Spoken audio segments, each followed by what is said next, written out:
Well, hello and welcome back. This is the best in paranormal talk radio. It's Tuesday and you're tuned in to Beyond the Darkness. I'm your host, Dave Schrader, along with me, Tim Dennis. Tim, tonight we're going to talk about an interesting and creepy topic.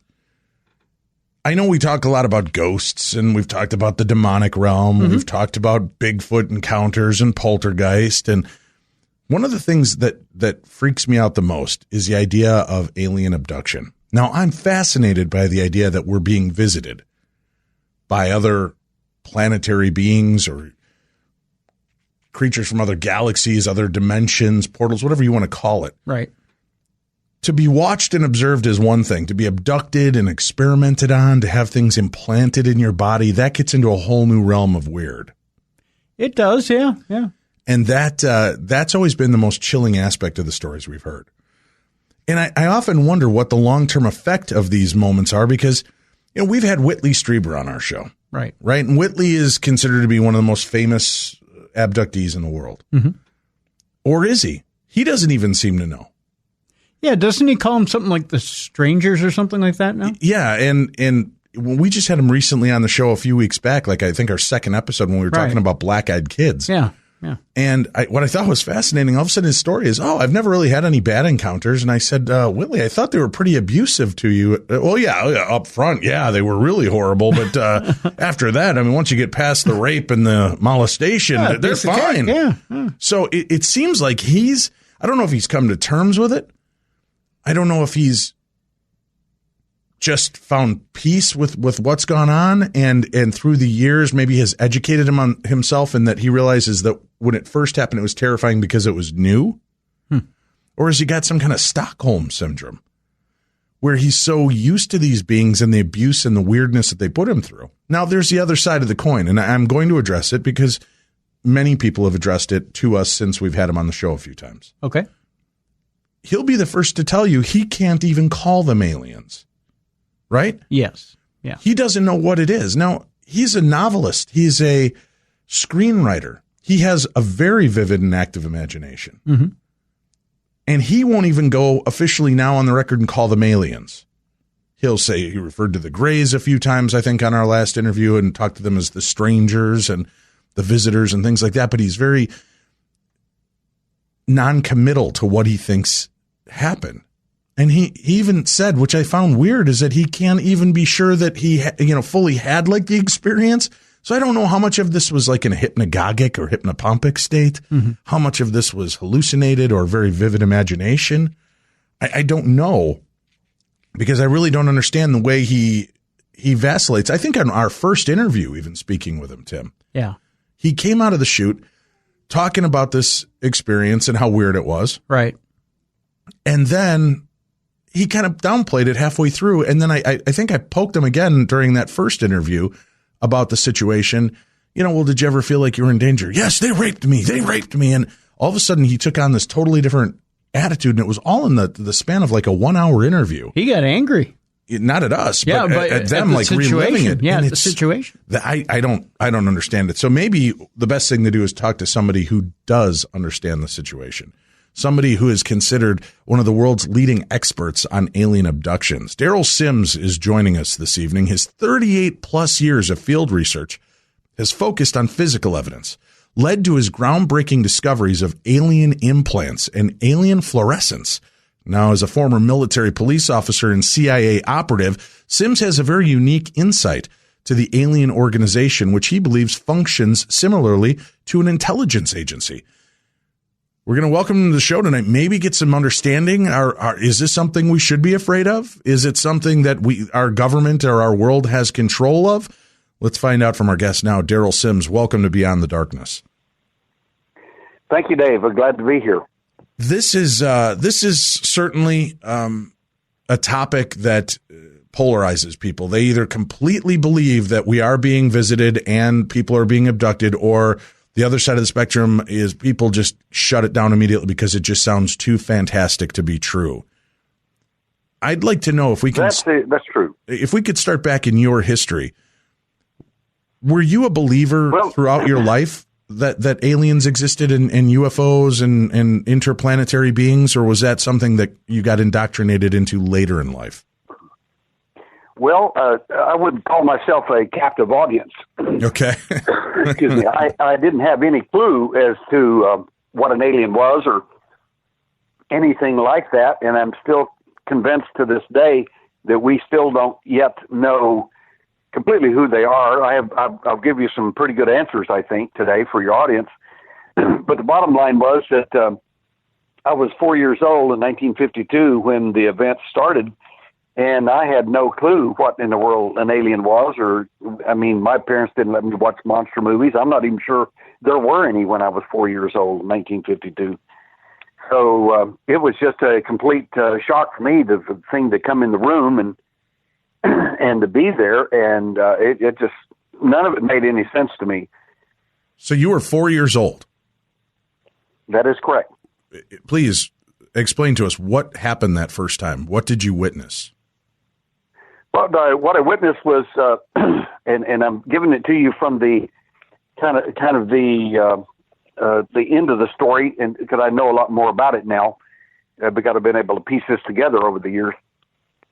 But basically, what happened is the entity had just dropped me off in my room, and I woke up at the wrong time, so to speak. I opened my eyes, I realized something's wrong, and there was this entity walking away from me toward the wall. And he was pure white, real skinny, spindly, large bulbous head. And I thought to myself, well, what is that? And he's going to bump into the wall. I had no clue he was going to walk through it. So I couldn't figure out why he was walking toward the wall. And as soon as I thought that, apparently he could hear me telepathically, I guess. And he turns around, and and the weirdest part of this whole conversation is that I could hear him think just like he apparently was hearing me think. And he said, "It's awake." And I realized he's talking about me. So I wasn't supposed to remember anything, apparently, and many people back in those times didn't remember much of anything. The programming that was done then was quite effective, and there was certainly no place to turn to, like your program as an example, to vet this sort of thing or throw it out there and see what would happen. There just was no such creature, no way to talk about this, no vehicle to inform people.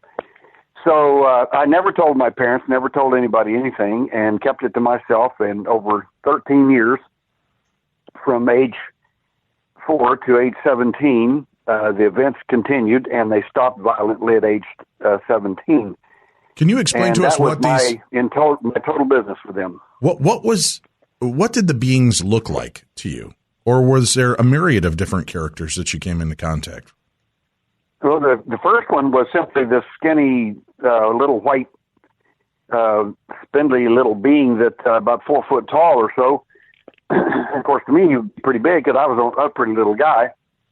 And the amazing thing to me was when he turned around and looked at me. At that point, I was really stunned because he had large black eyes, but they weren't the Hollywood version, the wraparound elliptical eyes you see in the movies.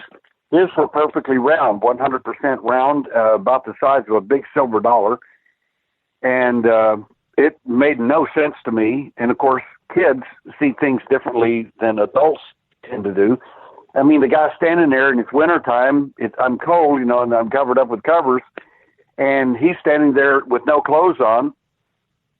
Well, the first thing a kid looks at, if you don't have any clothes on, they look to see what you look like. Right. And he didn't have any TT. He didn't have a belly button, and he didn't have any nipples or mammary glands. I mean, none of this made any sense to me. Why doesn't he look like me? Of course, after 38 years of investigating, I finally put together a few things. Number one is if you don't have genitalia, you don't reproduce.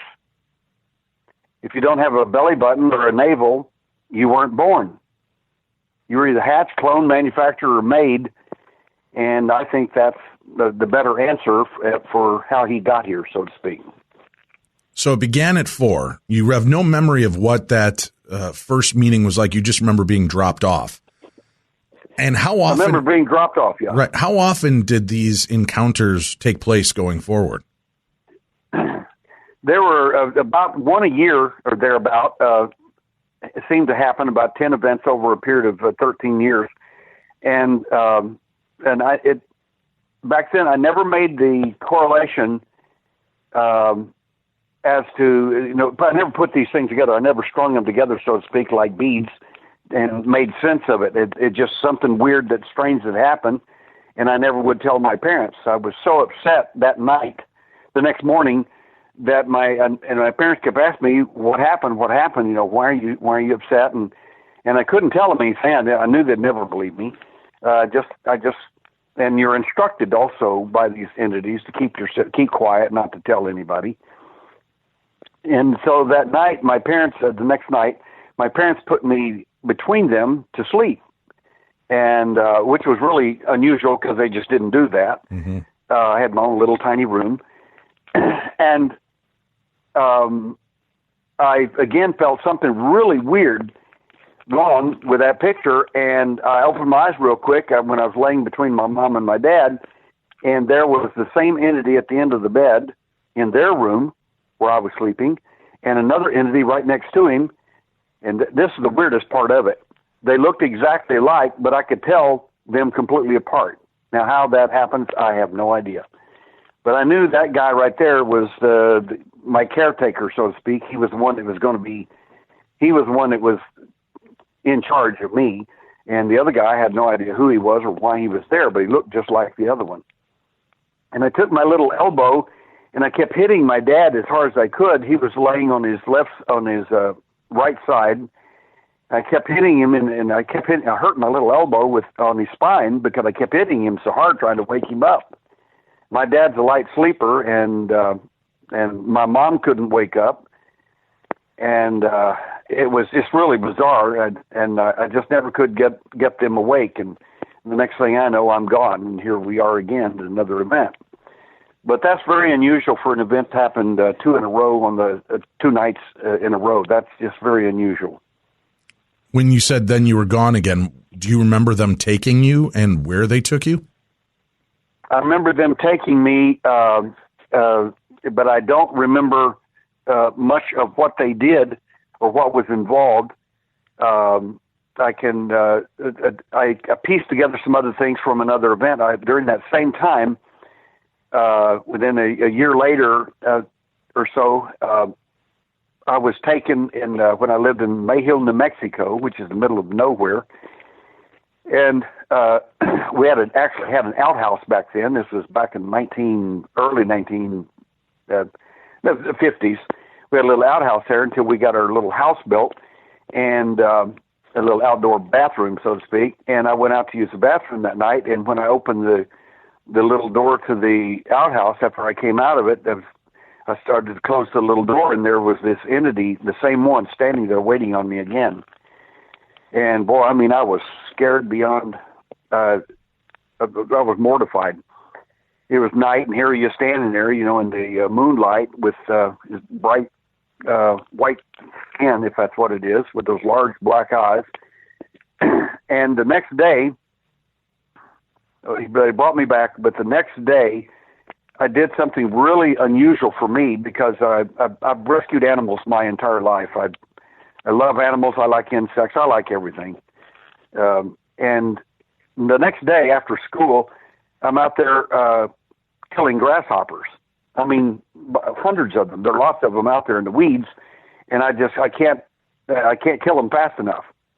And finally, I picked up one of the grasshoppers and got his little face right next to mine to kind of look at, why am I doing this? What is wrong? I'm in the 3rd grade at this point, and I just barely went into 3rd grade, and I'm shocked because I can't figure out, why am I doing this? Mm-hmm. And as I get him real close to my face, I realize that's the wrong insect. It was a praying mantis I remembered. The large praying mantis face, a 7-foot tall praying mantis, was the one I was upset about from the event the night before. Oh. So you were, and for our listeners that aren't familiar, and we've heard quite a few of these type of encounters over the 12 years we've been doing the show, there are these beings that look like giant praying mantis. In most cases, though, I've heard the face is very praying mantis, but the rest is almost like an electric kind kind of body. I don't know how else to explain it. Does that make sense to you? It makes sense to me, but I have 1,800, and that's not true. I have 1,900 cases now worldwide, and in fact, I just came back from India from work I did there in the UFO field, and so I know a great deal more about this than just anecdotal information, number one, being a witness, and number two, looking at evidence from as a former police officer, looking at it from other points of view. And the main thing that I can say about that event, about the alien period, for your audience, I think to make this a little clearer for them, is that there are 7 primary models, and I use the word model. Other people call them 7 races of aliens here on Earth, visiting Earth, doing whatever. In my view, after 38 years of investigations, the testing in DNA and other visual evidence we have seen personally and otherwise, indicates that these are not 7 races of aliens. The little gray is an example. The taller one that looks just like him, but he's a lot smarter. Sometimes people refer to as the doctor. If somebody's going to cut on you or do something like that, it's going to be him. He's about 5 foot tall. The little guys are between about 3 to 4 foot tall. Then there's this mantis-like being who's extremely intelligent, probably got an IQ about 180. And then there's these humanoid types, which some people refer to as the Nordics, or these blonde-haired human-like beings. But the fact is there are red-haired ones and dark-haired ones as well, not just the blonde-haired ones. And then there's this Bigfoot-like creature that I think is part and parcel to this whole show. He's just another model that was made, hatched, cloned, or manufactured and brought down here for the purpose of convincing people that we're interacting with aliens, quote unquote, from another planet. Well, they were created to convince us that we were dealing with something like this? That seems to be the story. Okay. I spent 2 years in the intelligence community as well in the Central Intelligence Agency when I volunteered during the Vietnam War. And what I have found after my investigation along this phenomena is these entities are very secretive. They're very non-cooperative with us, so to speak, and they want everything from you, but they won't tell you anything. And when they do tell you things, they tend to lie. Well, this is pretty much the way cover stories are developed with intelligence communities. They have an operation going on and they won't tell you the truth of it. They'll make up a story, a whopper, or give you disinformation about it so that you won't ever know what's really going on. And that's very common in the intelligence business. But when I got out of the intelligence business and I looked at the UFO phenomena, I realized, my gosh, they're doing the exact same things that we did. And they function very much like that. And if you look at the entities, I have a drawing I call the usual suspects. And it's a lineup of these entities.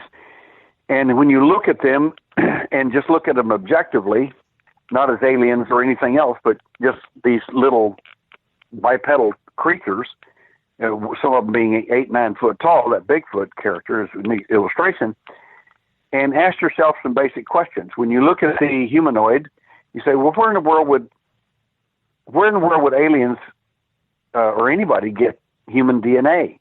Probably planet Earth.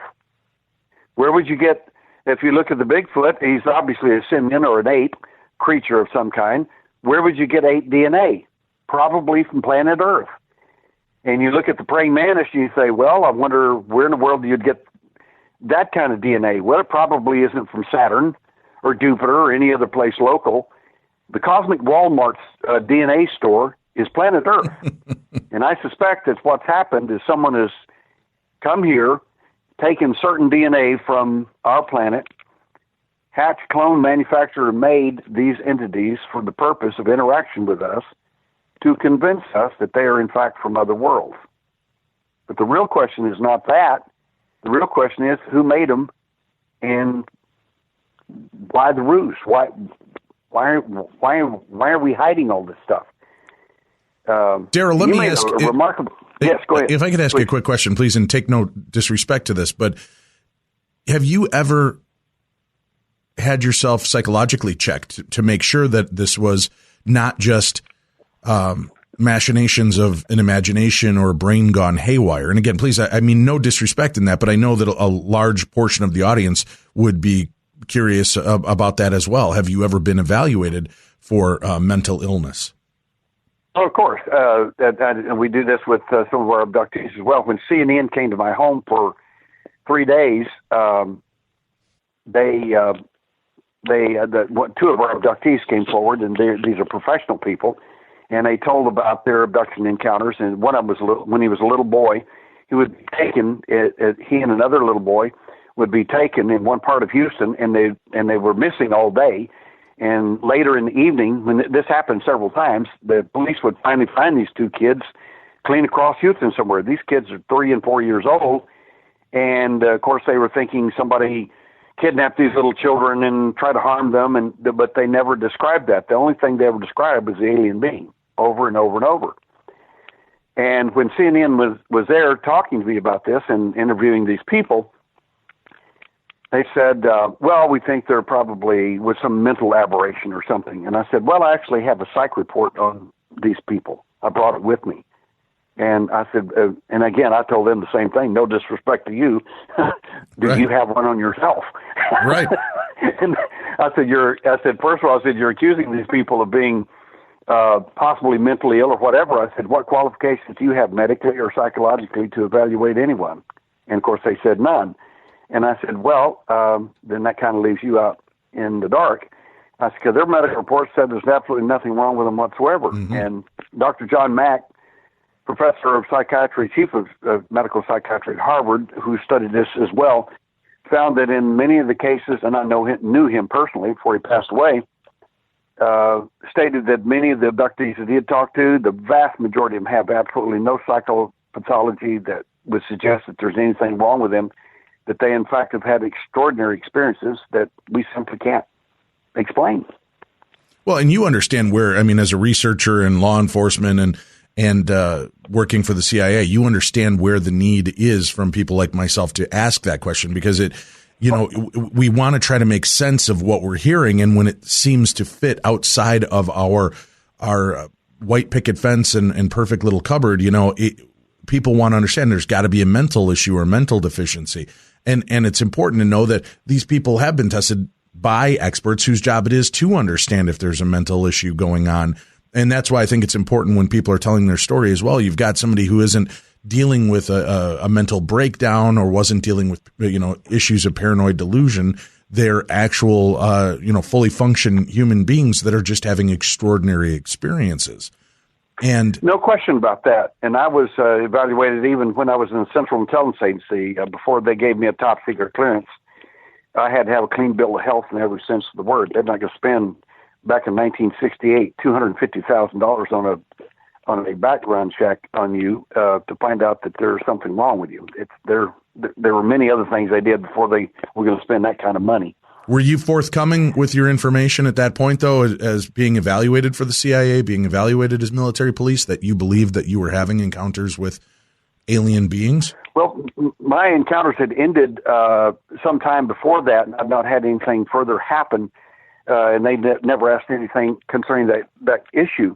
However, I will freely admit this, that the fact is that the intelligence community has for some time been evaluating and been involved in the UFO phenomenon itself. In fact, hundreds of thousands of pages have just been released, I think it's this year, on UFO evidence from the Central Intelligence Agency, the FBI, and other files. Just literally droves of them, and no one's had any time to literally go through these things. But the fact is that there's a massive evidence from them of their own investigations of what they've done. The fact is that the DSP satellite system, these are, at the time when I first started this, were 19 geosynchronous satellites that can look basically at, so to speak, you hear the old story about they have satellites that can literally read your watch if you're still. Right. And if the satellite's pointing, that part is not even classified. That's obviously true. Right. They're much more sensitive than that. The point is that some of the people that we had that are abductees that I've worked with in some of these 1,900 cases around the world, a number of these people are, in fact, two of them are NASA scientists, currently still employed. And no, they're not telling NASA what they saw and what happened to them.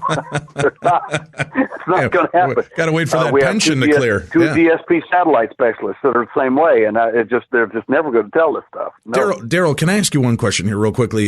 We have to take a break in a minute, but you mentioned all of these new documents that have been released, and I hear about this all the time. And Canada's released, and France is released, and America's released, and I read through them, and most of it's garbage. There's really nothing more than these reports came in. They don't really weigh in one way or another if it was a craft or if it wasn't a craft, if it, what their beliefs are. I mean, I can go online and read people's testimony. Does it make it any more credible just because the government released it? Usually I would think they'd release the crap in their files that meant nothing and they didn't deem a security risk. So if they're releasing it, is it really anything of import, or is it just what they deemed was the garbage that they didn't need to keep anymore? Most of the time, the things that are released by the intelligence community, and this is a pretty standard operating procedure, most of the things that are released in any subject is the least important and stuff that's not going to get them in any trouble. They're not going to be accountable for that, so to speak. Right. But among the DSP satellite specialists, as an example, the term fast walker and slow walker has a very distinct meaning. These are UFOs that move very quickly and very slow. And what that simply means to perhaps you and I is that these are UFOs that are watched by these DSP satellites, and they appear in the infrared, ultraviolet, and even sometimes in the visible range as well, but they're still notable and still you can still see them with this particular satellite equipment. It seems to me that that if they're spending this type of money and this type of intelligence exploiting and looking at these things, and they will not. In fact, when I interviewed one of these satellite specialists, who was an abductee, by the way, and asked a question about UFOs, he said, there are no such thing. There are no flying saucers. He said, nothing like that exists. He was very emphatic about that. And he looked at me and smiled. He says, there are fast walkers and there are slow walkers. There are no flying saucers. There never have been. And what they're doing is they're trying to code that so they can never be accused of saying that they believe in flying saucers or anything like that. He said the fast walker and the slow walkers are in fact craft that exist in our atmosphere that are not us, and are not the Russians, or not anybody we know of. And then he said they can actually go into infrared and ultraviolet ray levels as well. That's why they so-called disappear. They're just moving to another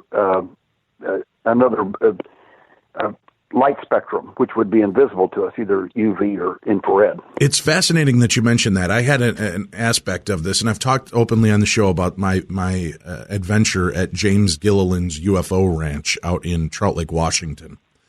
And on the second time I was there with two of my dear friends, I wanted them to see what I had experienced and how active the skies were.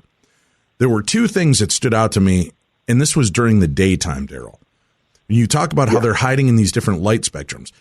We've often heard that alien craft will hide in cloud formations, especially lenticular and so on. And it's, to me, it sounds silly, but I guess if you're going to conceal yourself in a cloud formation would be the best way to do it.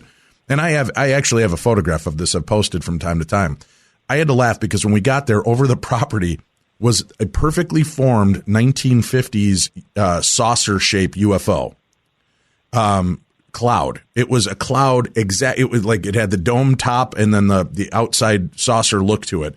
It was funny, and I was standing there laughing with my friend, and I said, Kim, look at this. That's got to be the stupidest alien on in the galaxy to hide in a UFO shaped cloud.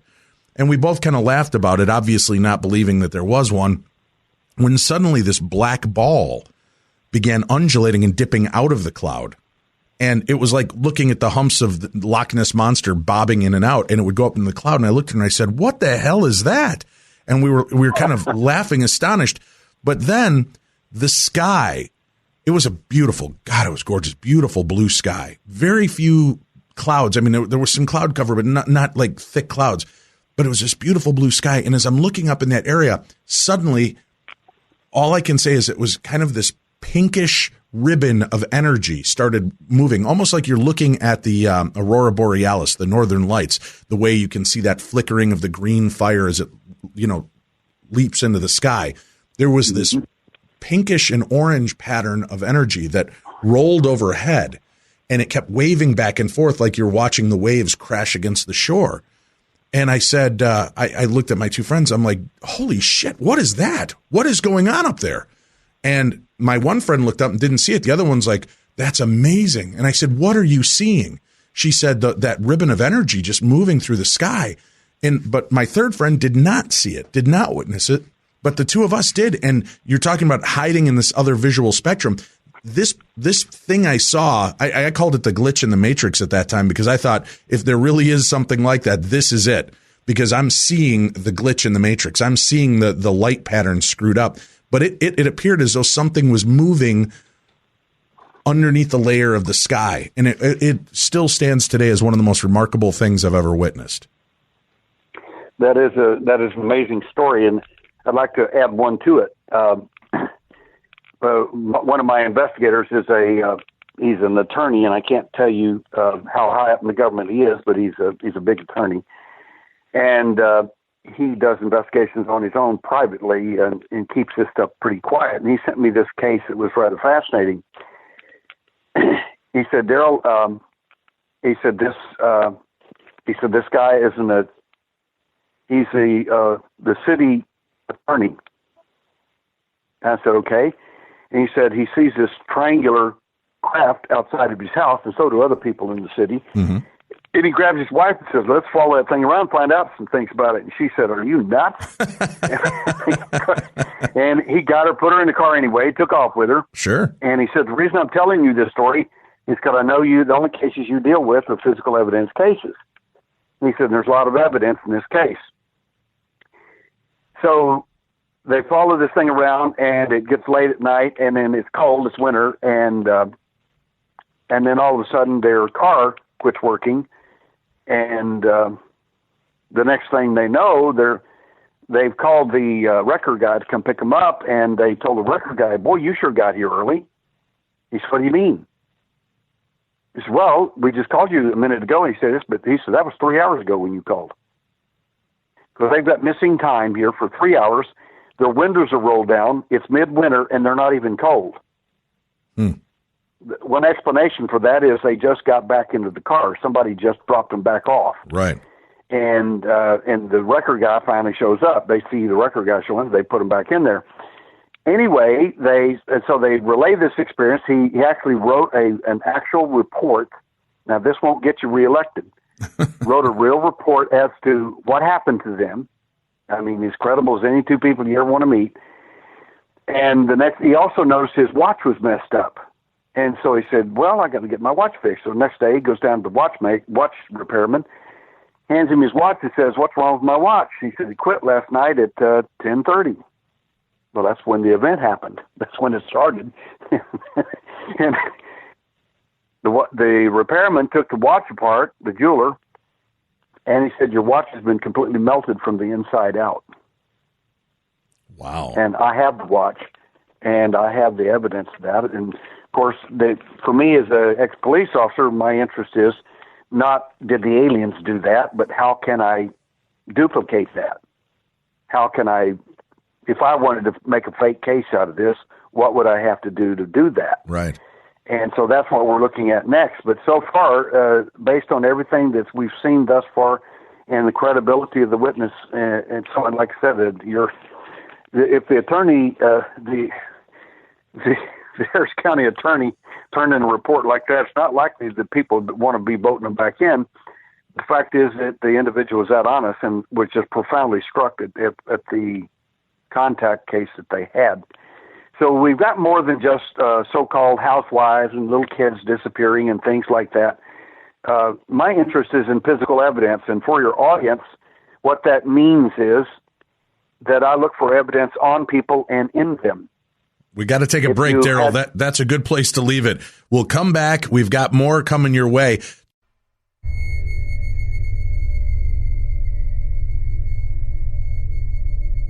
Beyond the darkness.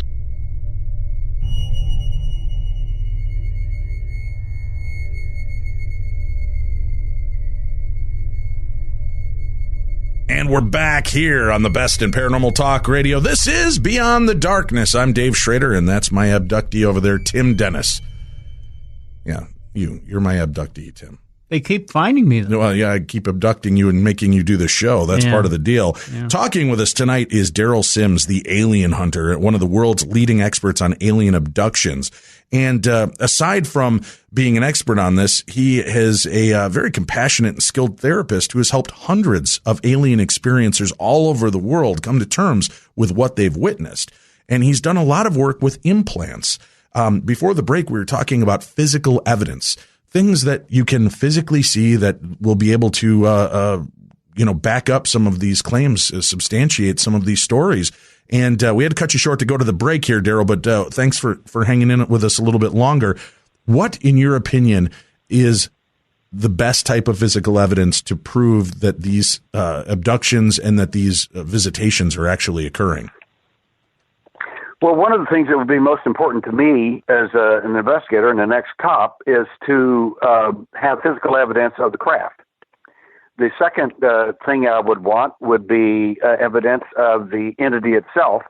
And third is the evidence inside an abductee alleged that, in fact, they've had some type of contact and that the evidence inside them found was not natural to the human body and, if possible, was extraterrestrial in origin. Those three things would be immensely important to me to substantiate a person's case. Well, you talk about physical evidence of the craft. I mean, it's not like they left their bumper torn off and it's, my other car is a UFO bumper sticker on it to let you know that that's what's there. What do you mean by physical evidence of the craft itself? Are pieces of it, scorch marks, radiation? What are you looking for? I've investigated the scorch marks, radiation tracings in the Sedona area. I've found one individual shot a UFO. Some redneck went out and he saw the UFO with a light on it out there on the ground. You have to laugh at some. Yes. And he didn't know what it was. They were out in the woods and not far, near their home, but there's no one around. And like, who is that? And what are they doing with that big bright light out there? And he keeps yelling at them, and they never would respond. So he fired his shotgun, and you hear the BBs bounce off this thing, and then all of a sudden his craft goes zooming off into the air. 2 years later, during the snow, I went out there with a radiation detector and found BBs inside the tree that apparently bounced off of that craft and had a radioactive trace on it, small radioactive trace, which that was a kind of a decent hint that, in fact, the story was possibly true. The second thing that made me think their story was true was there were several of them witnessed a UFO drop a piece of metal from the craft about 50 to 100 feet above them, right out into their driveway. And in fact, the metal, aluminum-like metal, hit the ground and was hot at this point and conformed to the gravel in the pavement there in their driveway. And that was interesting. And then, of course, we had it tested. What we found when we had it tested by university, and universities are generally where I prefer to do testing because they're impartial, and if they can debunk it, they certainly will, and that's what I prefer. And what they found was that not only this, but two other piece samples I've had from two other UFOs are apparently of the same type of aluminum, which is a manufactured metal. And second is that there were high levels of strontium and other elements in it that you can't go down to the store and buy some strontium and put it, make your own aluminum and just stick some strontium in there and it'll all be fine. It doesn't happen like that. So this was a second good point that I got from them. Derrel, can I ask? Let me ask one quick question regarding like the radiation levels and such. What type of radiation do they look for? And again, pardon my ignorance because I'm not a scientist. I know I look insanely intelligent, but I'm just not, Derrel. I'm a humble man. What kind of radiation are we looking for when we seek this? And is it radiation that would not be natural to that area? Would it be high spiked levels in a condensed area that wouldn't make sense? What specifically do we seek when we're looking for that? Well, when we had a radiation detector in the area where they reported the shooting taking place, my thinking was that craft has actually been in outer space. There's a possibility, depending on where it was and where it went, that there might be some traces of radiation on the craft itself. Mm-hmm. If that's true and they actually did shoot the thing, this goof may have literally gotten evidence he didn't know about. And so what we found was radioactive traces inside the BBs, with the BBs buried up into the tree. This was quite pronounced enough that we could detect that there was, in fact, a radioactive trace there. Now, are you able to take that type of radiation trace and say, look, this is from the von Ryan belt. This is the exact type of radiation that surrounds the Earth, that it would have to penetrate through this radiation belt to reach us? Or is it more of a, again, our skies are being constantly bombarded with different forms of radiation anyway. Is it something that's through our own atmosphere that you're picking up on? In this case, we don't know, simply because the TV show that was hiring me to do the investigations certainly wasn't going to spend $100,000 to find out what kind of radiation or where it may have come from. Their biggest concern was that number one, they were shocked that there was a radioactive trace there in these BBs, and that where would a radioactive trace come from BBs unless it in fact had hit something that had radioactive material on it.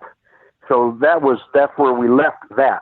Okay. The better news was the UFO, the slag, the aluminum-like slag that was dropped out of the UFO. That was again, it was very hot when it hit the ground, and with cool.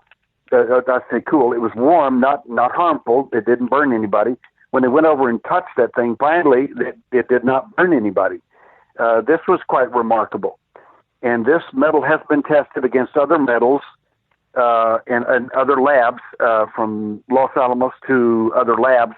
And the amazing thing about it is like I said, some of these rare elements that you find, you don't find, you can't go to the store and buy strontium and other levels of material like this, and certainly not be able to find it and put it inside an aluminum flag. And for this to show up in other cases that have got UFO flag as well, some of them from as far back as 40, nearly 50 years ago, and it's still it's the same metal, so to speak. So that was kind of important for me from a physical point.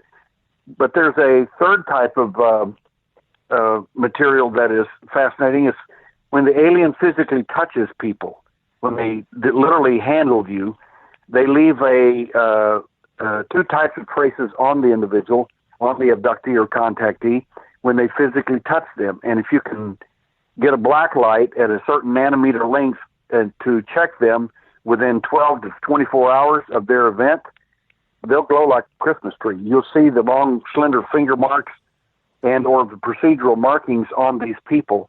And this fluorescence that you see on these people, there's specific coloration, a specific nanometer length. You're not going to be able to fake it, in other words. And the most important thing is that this particular fluorescence that shows up on these people penetrates your skin subdermally on contact. In other words, you can't wash it off, get it off. You can't sand it off. You just get brighter. Well, Derrel, if it's leaving that kind of traceable marking, I would think that would be a measurable form, especially if just being in brief contact with them can leave that type of trace evidence.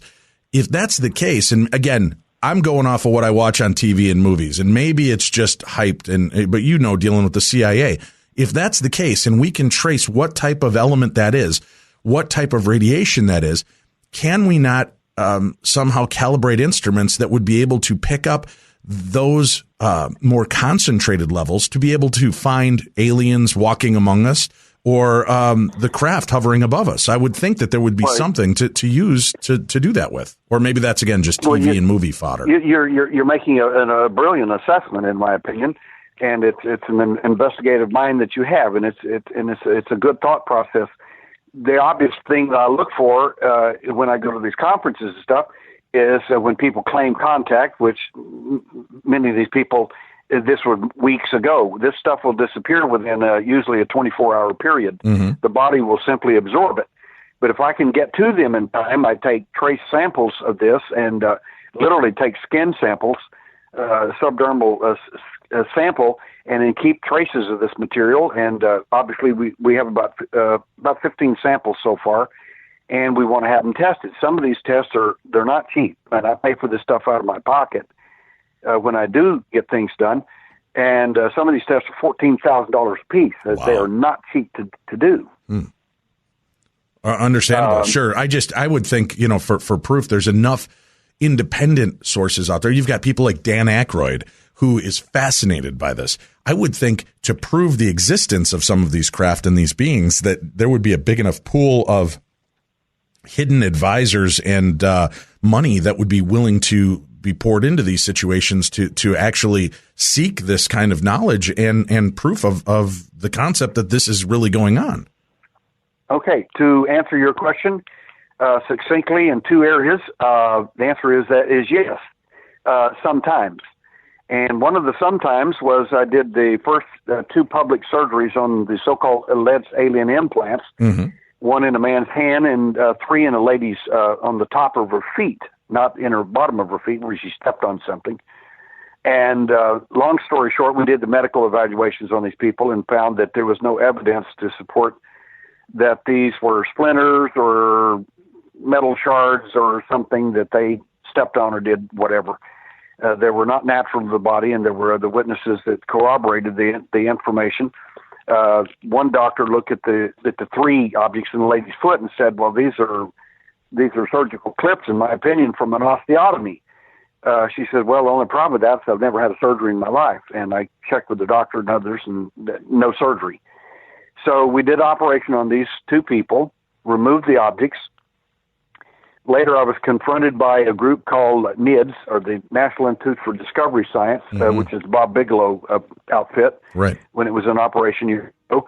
And he came and he asked me to come out to one of my doctors, go out to their compound there and speak to 18 scientists, which number of UFO people are there to try to get money from them for their research or whatever.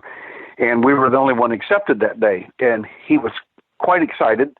And he says, isn't this great? And I said, what do you mean? He says, well, Derrel, this is great. They all wanted you to pick up the certain implants that you want tested, and we're going to pay for it, and we're going to send it. And I said, the only way I want to do that is two ways. I want it to be independent of me. I don't want to know where or what, so to speak. I want it literally a closed study. I don't want to. I can't be involved in it in any way, shape, or form. And they can't know what the material is. They can't know where it came from. And they agreed to this. And so they paid $22,000 for the study, which started at Los Alamos. And Los Alamos did a quantitative analysis, and they built a special microscope to fire a little tiny laser at the metal implants, and it would take the gas from that and transport it and evaluate it, and they would be able to tell a lot more about the little metal shards that were inside the lady's foot, as an example. What they found were 11 different elements that made no sense whatsoever to be on this particular metal. The reason that metal was weird and odd to begin with was that the metal was from a rare meteorite from the Widmanstatten or the Yautsheng meteorite in outer space. Mm. What's it doing inside a human being? Right. Number two, the biology I didn't tell them about because, again, these are two impossible scenarios. Number one, the meteorites rare meteorites don't end up in people, period. Not three of them, especially in one location. And number two, the biology was impossible. What happened is these 3 implanted objects in this lady were wrapped in her own skin, a keratinous material. What that simply means to your audience is keratin shows up on the outside of the body. It's hair, fingernails, and surface skin. Right. It never appears anywhere near bone. It's not going to be there. It doesn't happen. And as the pathologist said, that couldn't have happened. He said, but you're looking at it. He said, well, that's a keratinous material membrane. He said, but that had to be on the outside of the body. I said, but I have a video of it being surgically removed by 2 surgeons in front of 17 witnesses and an attorney. He said, I don't care where you found it. He said, it didn't happen. There's no such thing as a keratinous material coming from deep inside the body next to the bone. It doesn't happen. It can't happen. Derrel, let me ask you a question with that. That was our first impossible one. All right, let me ask you a quick question about that. Now, the body works in remarkable ways. We know this to be true. We know that the body will take impurities and poisons and toxins and try to work them out. Could it be, just curiosity-wise, could it be that some of these people ingested in their local area food, water, anything like that may have been tainted by the chemical compounds from this meteorite? And what happens is, as the body processes it, and it's something that it cannot use, it cannot process through normal means, perhaps it tries to push it out of the body by combining it, and then in a protective sense, much like when our bodies ingest our bodies ingest a disease, the white antibodies go to work on it. They'll surround it and try to defeat it. Could the keratin be a way that it's trying to shell this foreign body to help expel it through the skin, get it to a safe distance away from the heart, something along those lines? Because most of them are found in feet or hands and seem to be trying to be, farthest extremity from where it came. Could there be any chance that that's just a really amazing feature of our body trying to expel an impurity that has been formed into something that seems foreign? Well, that makes sense, except for the fact that Los Alamos was so stunned with what they found and the elements surrounding these objects. They don't know anything about the biology. We never told them. Mm-hmm. Then they forwarded all this data and the implants over to New Mexico Tech to do a qualitative analysis. And what they found was even stranger. And they were just stunned at this whole, and they can't figure out. They said, where in the world did you get this rare needle-like projections from these meteorites? Where in the world did you find these? And of course, when the story came out from inside the human body, they ran for cover. I mean, that's impossible. It can't happen, and it didn't happen. Well, the only problem is we got a video of the whole thing being done, showing the surgery removal.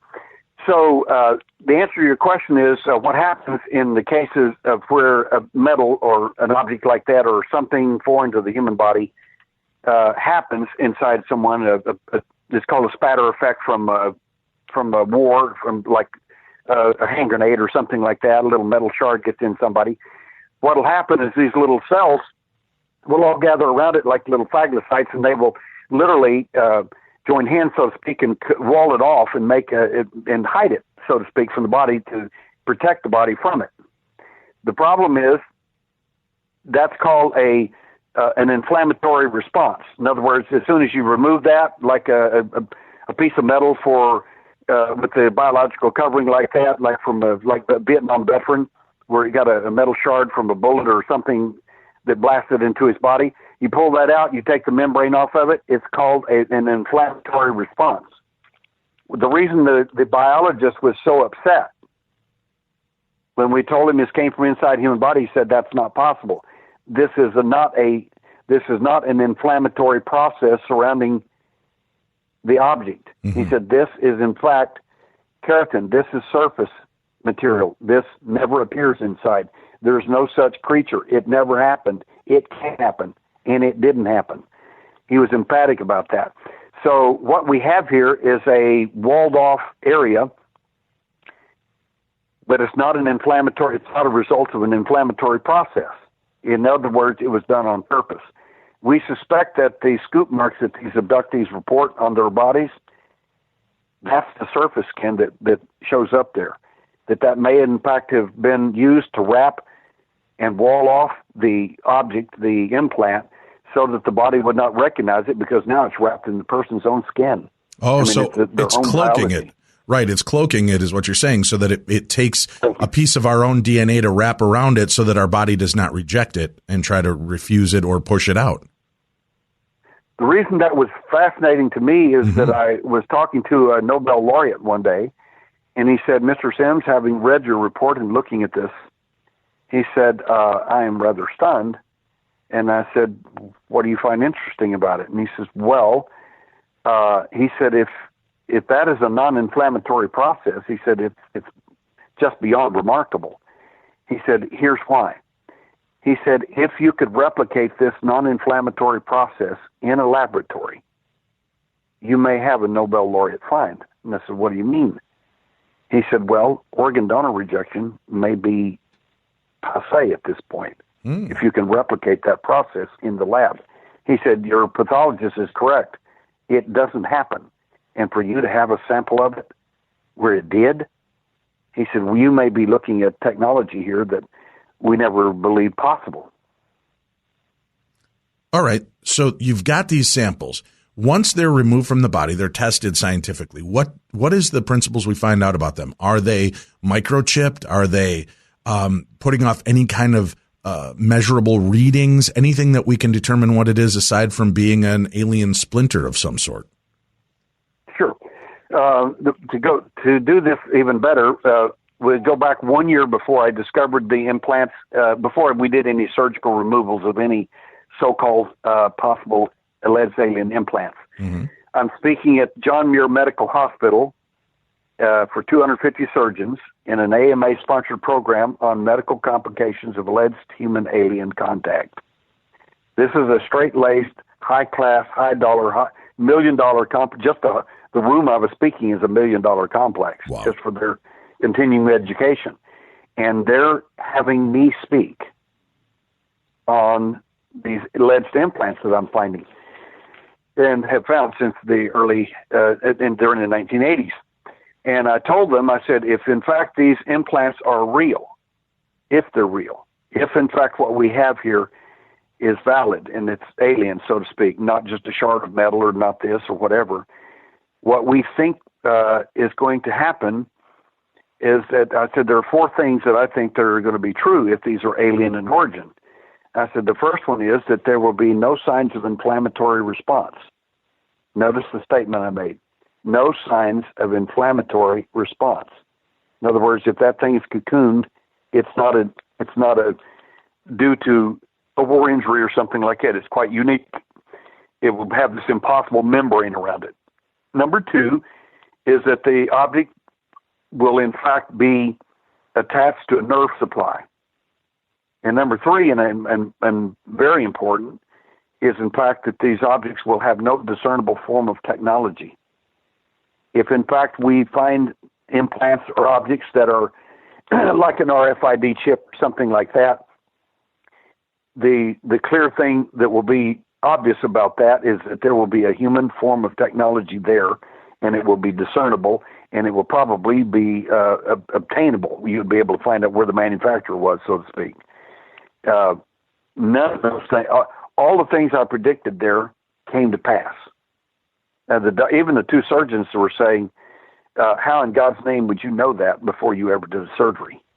It doesn't make any sense. Right. I said, because I was there in the event. I know what happened to me. I said, because this implantation occurred to me in 1960 when I was 12 years old. That's why I know so much about it. When you, you say you've got this implant inside of you. What, can you explain this to me? Do you have a memory of that occurring? How did you know it was from that time? What was that like? The event was another one of these events I didn't make any, never chained this together, never made sense out of any of this stuff. It's just one of these bizarre, strange things that happen that you want to put out of your mind. You never want to remember it again. And it is in Alamogordo, New Mexico. I lived on 1305 Ohio Street. And in this place, long story short, is I sensed something, and I'm instantly awake. And I'm laying in bed, and I'm like, weird. And I can hear my mother's voice, and she's calling. And none of this makes sense because they're at the other end of the house. I couldn't hear her. She was yelling. And I can hear her as clear as a bell. Somebody's mimicking her voice, in other words, or using her voice, and saying, Derrel, go outside. Well, first of all, I don't get up and walk outside when it's freezing. It's cold out there. Right. It's close to winter. I'm not going outside. You know, it's desert in New Mexico, and it's cold anyway at night out there in the desert. So, and she says there's a new star, and she mentions the word pentine, and which is weird because there's no such thing that I know of, and I know exactly what that is. So I go outside.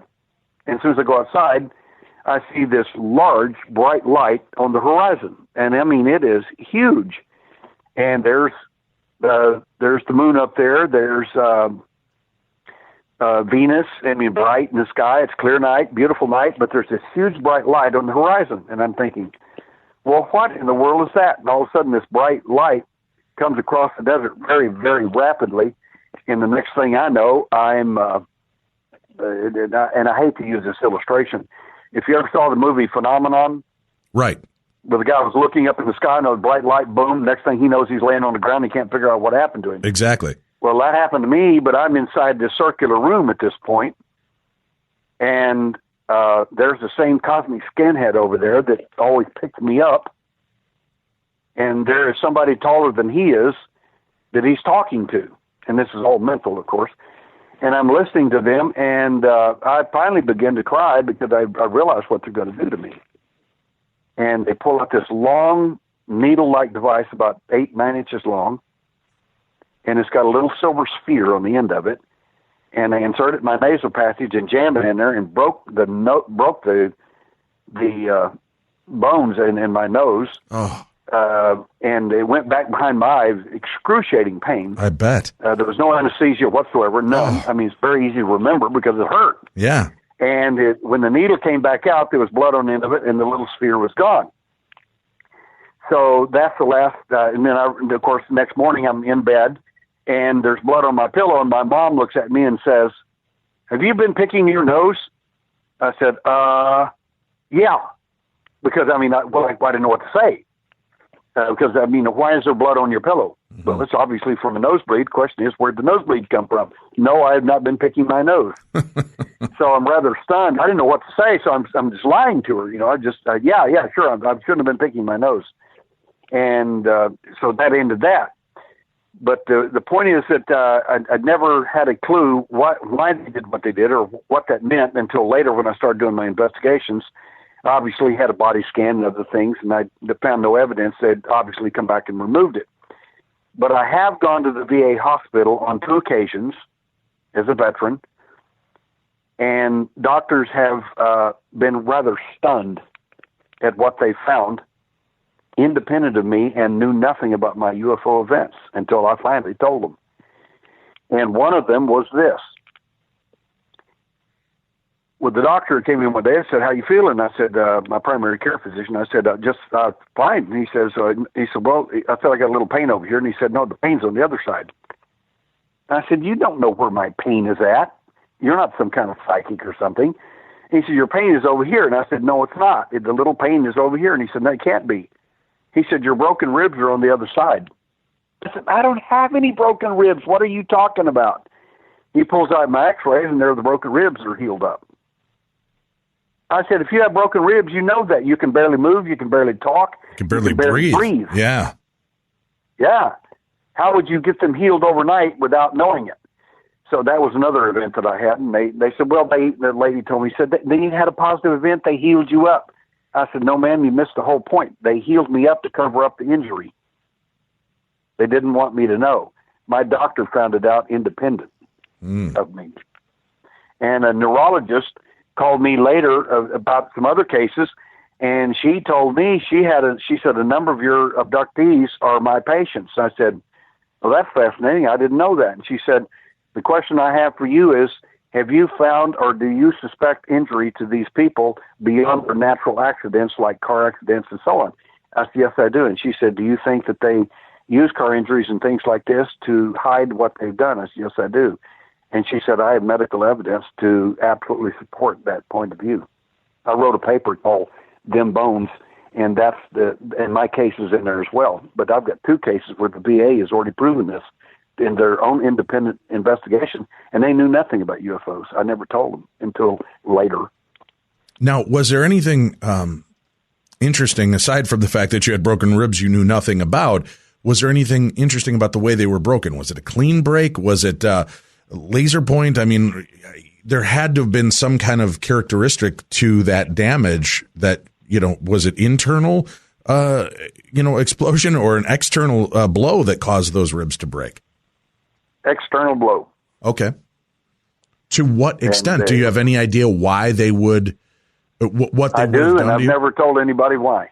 Okay. I do know a lot more about the story, and the reason I believe my version of it is because there are 2 independent witnesses. Both are younger than I am, and were not alive when my event happened, and they know the details of it as good or better than I do. They were shown this by their alien captors, and told not to give me any more information about their case and so on. But they were shown what happened to me. And I'm sitting there, they're telling me what happened to me when I was 17 years old. They weren't even born then, that you can't make this stuff up because I haven't told anybody. Why would the aliens... No, because I haven't told you. Right. Why would the aliens impart that information on others? I think in these 2 cases, these are the only 2 people that knew. The purpose was, in my view, and it's a long, involved story, but I'll just make it as short as possible, was to alert me that others knew about my event and for me to keep my big mouth shut. And number 2 is for them to know that there is danger involved here, and that if you don't want this kind of stuff to happen to you, maybe you ought to just keep your mouth shut. Wouldn't it just be a lot safer for them, instead of involving more people that could go rogue? Wouldn't it be more impactful to just pull Derrel Sims up and say, listen, this is what's gone on. We've done these things to you. And if you continue to share or give this information out, you're just going to vanish someday. There just will be no memory of Derrel Sims. Well, that would make sense to me. Having been in the intelligence community and in the military before, that would make a lot of sense. Right. Get rid of the problem. Right. Instead of spreading. The problem is that they, for whatever reason known to them, and I don't know what it is, that didn't happen. And we do have rare cases, and I do in my own files, rare cases of people that you've heard of these cattle mutilations as an example, or sheep mutilations and this sort of thing. Well, we've got human mutilations too. They're very rare, but they do happen, and they are definitely beyond the pale in terms of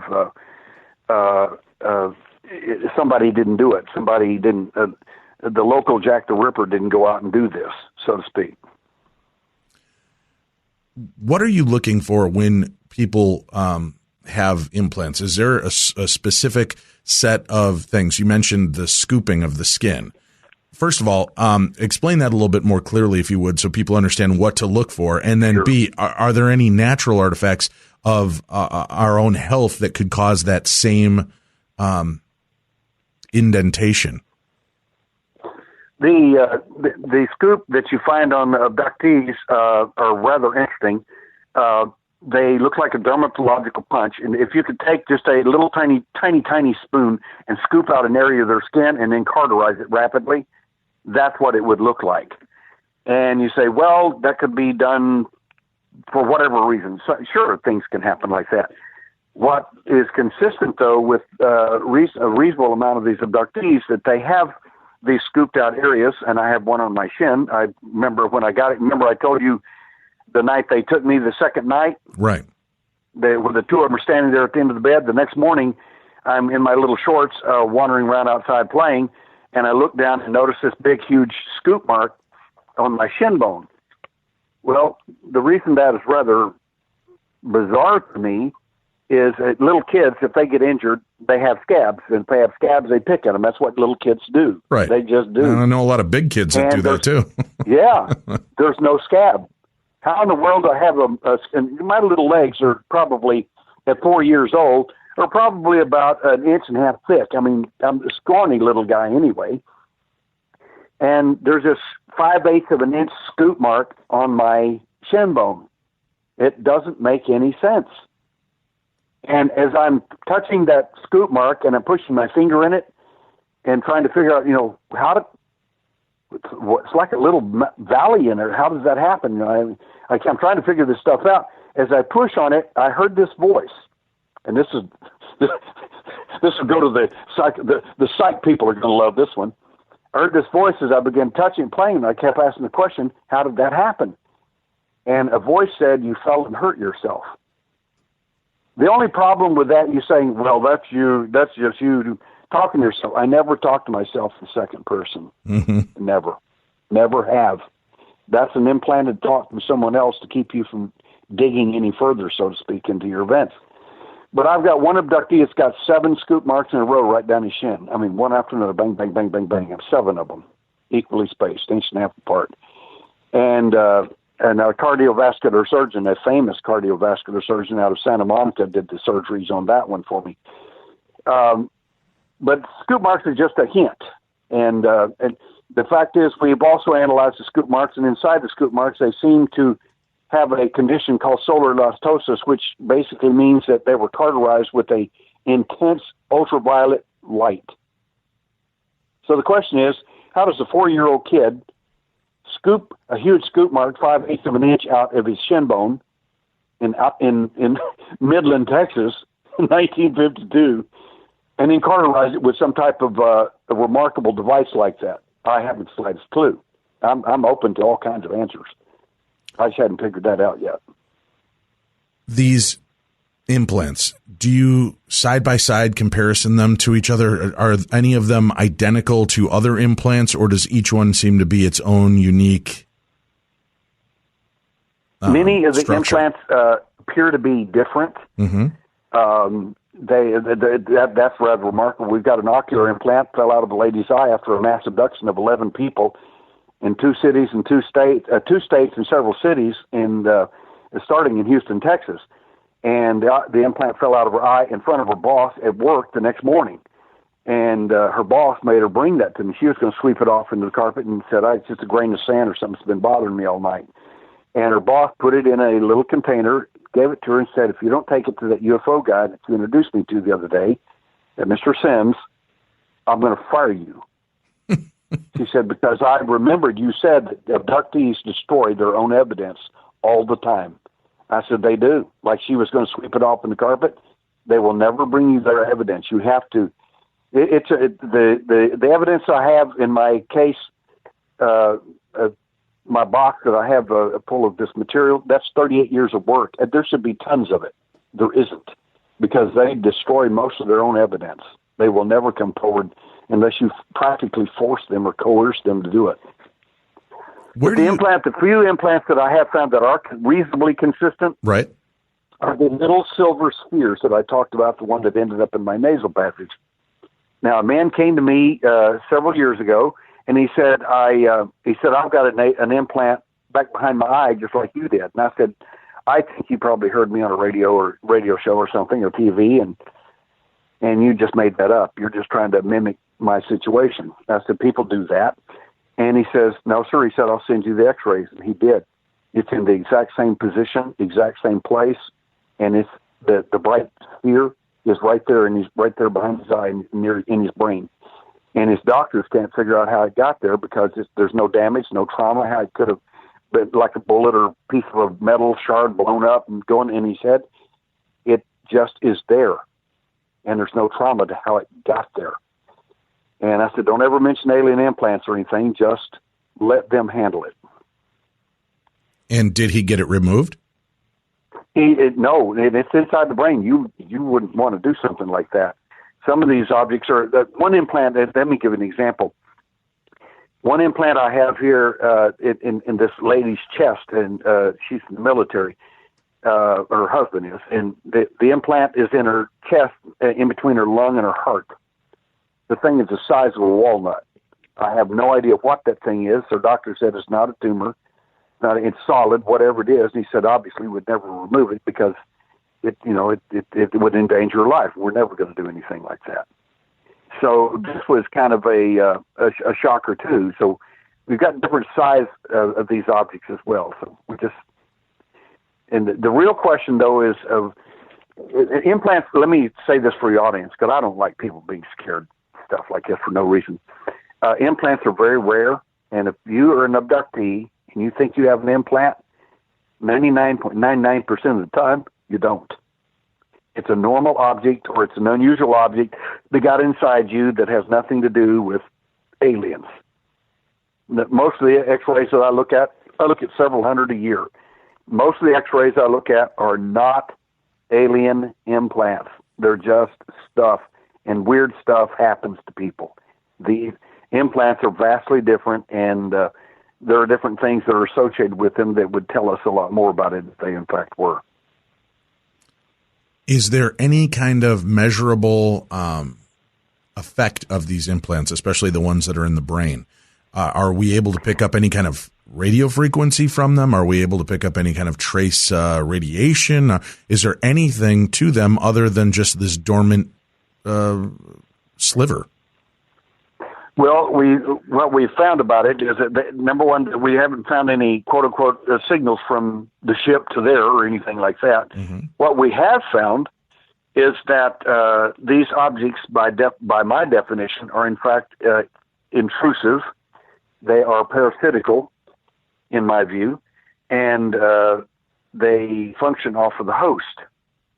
And what I mean by that is that when you start evaluating these alleged abductees that have an implant, as an example, or some of this phenomena, what you find is that when you start having them to go to their neurologist and get checked out, is you find that some of them have altered levels of serotonin and dopamine and potassium. What does that mean? Well, as a neuropsychologist told me one day, she says, Mr. Sims, if your findings here are accurate, she said, this is horrifying. She said, what you have here, anyone that can control your neurotransmitters, serotonin, dopamine is an example. She said, they own you. They decide whether you're happy, sad, glad, upset, or whatever. They run your show. She said, it doesn't matter if it's your doctor or an alien. They're running your show. And I said, that's fact. I concur with that. All right. Are we finding people that have, and I certainly I don't want to break this down into getting into too deep into a conspiratorial way, but are we finding people like the Aurora, Colorado shooting suspect? Are we finding any of these people dealing with any kind of implants like this as well? Something that may be manipulated in order to trigger these effects and create violent outbursts? Well, certainly I am most interested in that sort of thing. And we've done 25 surgeries. Well, the last one was in India. I just came back from there. Okay. We did a surgery there, removing an object from the lady. And I have not found anything, any quote-unquote alien, any human or manufacturer or government or any other kind of RFID chip or anything like that. If I did, I'd be screaming bloody murder, because nobody is about First Amendment than me, and that kind of information needs to be out to everybody. It's wrong, it's immoral, and I'm against that whole idea. So if I found anything like that, it would be on the internet overnight, and it would be studied by proper people, and we would be screaming at the height of our voice and then trying to find out who made it and why it's there. There is only one story I know of a lady who they found an RFID chip in her. That's the story, and I'm looking to verify it now. But the report was that they had a RFID chip inside her, and so I'm looking to see if that's in fact true. Number one, and number two, who made it? Because if that's an RFID chip, it's manufactured. It's that simple. Alien implants are not made or manufactured on Earth at all, and many of them will in fact have an extraterrestrial signature. The human implants will not. All right. I'm curious too, having been a former military police officer and a CIA operative, and being as vocal about this as you are, do you or have you had visits from men in black, from government agencies trying to shut you up about this, Derrel? I have not, and I'm very open about that. I mean, if somebody's messing with me or something like that, I'm going to be very clear about that. I can tell you 2 quick stories that are fascinating that were relayed to me. One of them, I went on a radio program many years ago, and I made a plea for a webmaster to help us, and a guy called me in Houston and said, "I'd like to meet with you, and I'd like to do some web work for you." And I said, "Okay." And I took my wife with me, and we were sitting there outside a restaurant, and we were talking. He kept looking at me, looking at her, looking at me, looking at her. And I said, "What?" And he says, "I'm not sure we should discuss this in front of your wife." And I said, "You can discuss anything. It's okay." And he said, "I don't really think you should." And finally I said, "Just spit it out." He leans forward, looks at me, and he says, "They're watching you." And I said, "Who is they?" He said, "I think you know who they are. The people you used to work for." And I said, "How do you know that?" And he said, "I've already looked at your site and checked it out." And he said, "They're parked there." I said, "I haven't posted anything in years." And he said, "That's a good idea." And he said, "I just wanted you to know that they're parked there. If you ever do publish anything, they'll be the first to get it." Wow. I thought that was amusing. And he looked at me and said, and Doris kept saying, who's parked where?" And I explained it to her, and he finally looked at me and said, "Mr. Sims," he said, "as much as I believe in you and love what you do," he said, "what you do scares me half to death." And he said, "I want to retract my offer." Wow. So I don't need that kind. I don't need that kind of attention. Sure. Second story, hand to God, true story. Later got a webmaster who was a former cryptologist. Really wonderful guy. And I went on this major show, and I said, I just dropped a few buzzwords that we used back when I was in the company, just to see if anybody's listening out there. And this was just an experiment. I never told anybody anything. The next morning, I mean to tell you, my webmaster called me. He cussed me out from one. I said, "Don't you talk to me like that. Don't you cuss me out." He said, "What in the blanket are you doing?" He said, "We had 250 hits on the website last night." I said, "We had a lot more hits than that." And he said, "I'm talking about from the intelligence community." He said, "We had 250 hits," and said 3 of them were from NSA computers inside the White House. Stop it. Wow. Whatever you think you're doing, stop it. You think those would be blocked? You would think those would be blocked a little bit better. Yeah. You think that? Oh, he was bent out of shape. You would think that would be blocked a little bit better. The last thing I can give you that I think your audience might be interested in is this. I have not been threatened, but 2 of my abductees were. Okay. And the mistake that when I say MIB, I mean Men in Black government guy, not alien. Right. There are 2 kinds. And the government types these are super secretive people, and they are, for lack of a better term, above black operations. Okay. They're not accountable to you or anybody, and you're not going to find them. So one of them came to one of my abductees' homes, and he said, "Guy scared me half to death." He said he knew more about me than I knew about myself. I said, "Of course he does." And he warned me not to tell anybody anything. Sound like the alien, not to tell Derrel anything, not to give him any information whatsoever. He said he quoted me a certain law that he says, a certain regulation. He says you can go to prison, blah, blah, blah, if you even discuss this conversation with anybody. And he said, "Derrel, he made a mistake." And I said, "What's that?" And he said, he gave me his business card. I said, "Oh my, thank you for that." And I got it. And as a private investigator and former cop, I went after that with a meat hook. I couldn't find who he was, where he was, what he did, nothing about him. And I went all the way up. I'll just tell you this. I had to go way outside my pay grade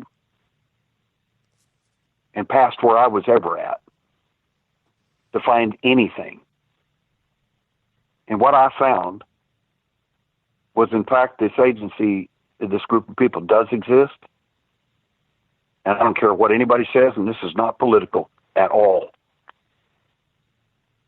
Every president since Truman signed off on this particular group to do these investigations about UFOs and on these abductees. And in fact, President Obama signed off on it last. So when they stand there and tell me I don't know anything about anything, I think you do.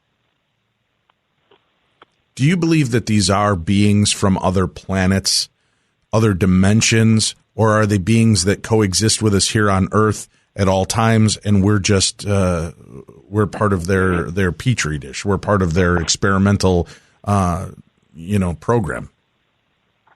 I think that's a great question, and I would like to answer it in a very interesting way. I think whoever they are, let's assume they come from other planets. I don't think that's the case, but let's assume that. Or way out there, wherever it is, other dimensions, whatever the model you want to use. I think somebody has come a long, long way to get whatever it is you and I have for themselves. And the fact is that you are unique in the entire universe.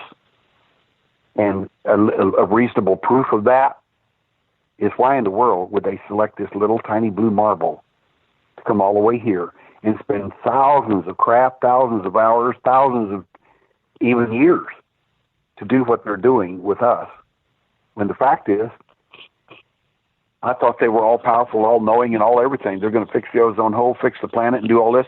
They're not here to do any of that. They're not interested in any of it. They're not trying to boil us in oil. They're not going to eat us. They're not going to do any of that. That's not what they're interested in.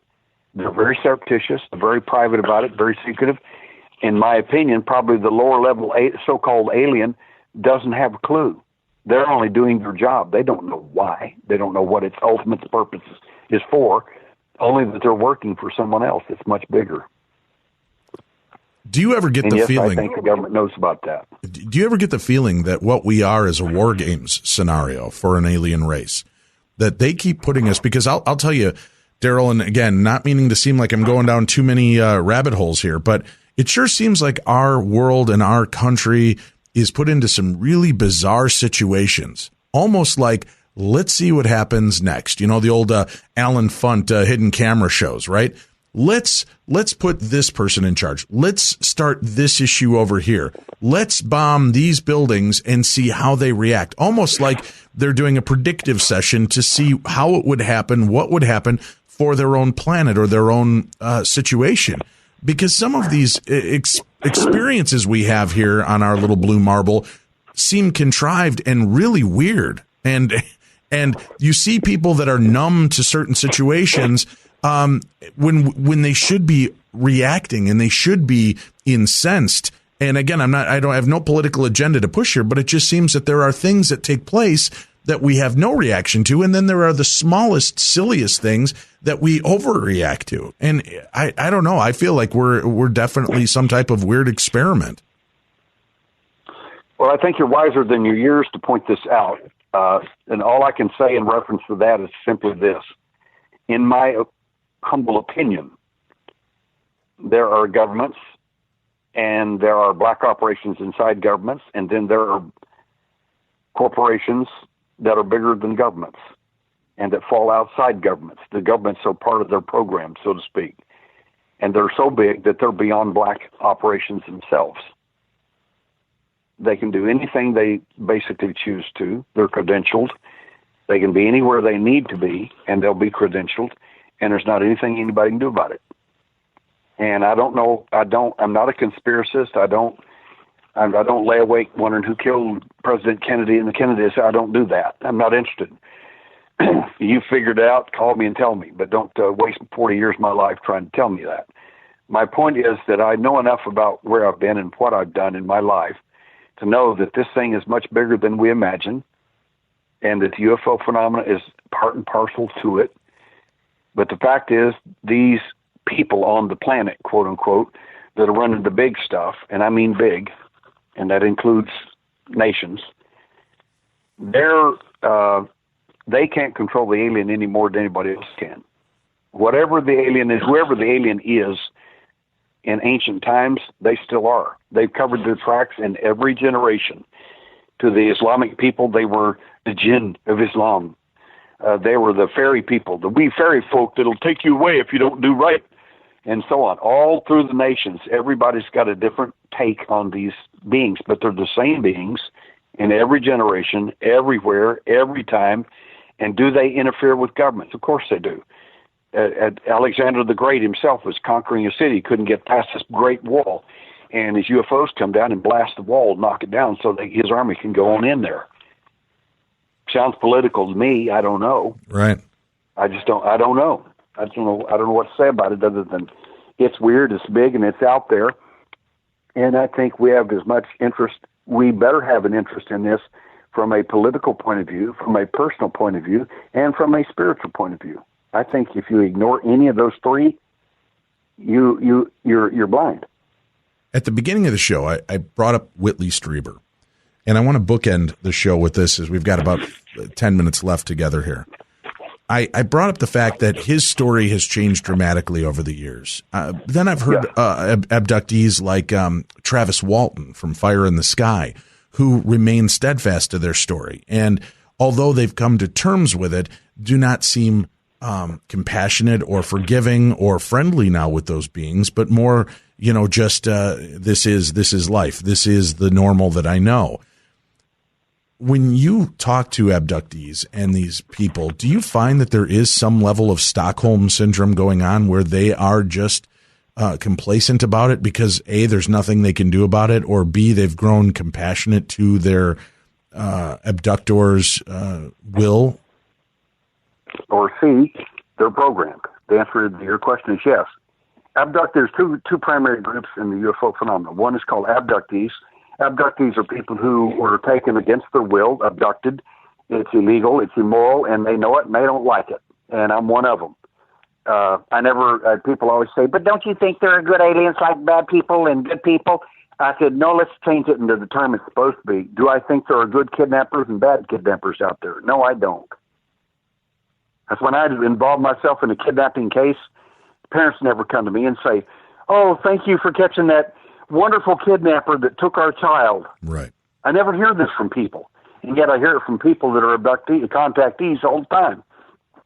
Abductees are like killer bees to me. They're if you steal their honey, I guarantee you're going to pay the price. However, if you go to a honeybee and you put on the right little suit, large black eyes, white little suit, protect yourself, come in there, you can steal all the honey you want, and they'll produce all the honey you need. They don't mind. In fact, they think you're supposed to be stealing it.